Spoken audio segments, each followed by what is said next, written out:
Skenbenen. När jag bara tog upp skenbenen så vill jag alltid titta på den här bilden. Jag behöver komma ihåg.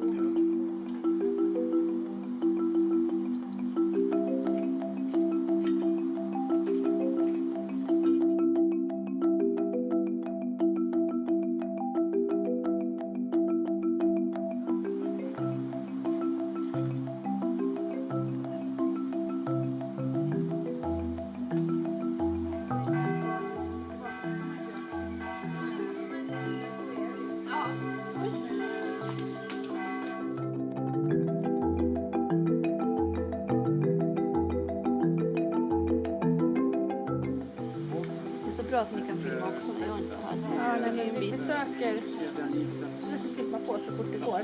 Det går snabbt.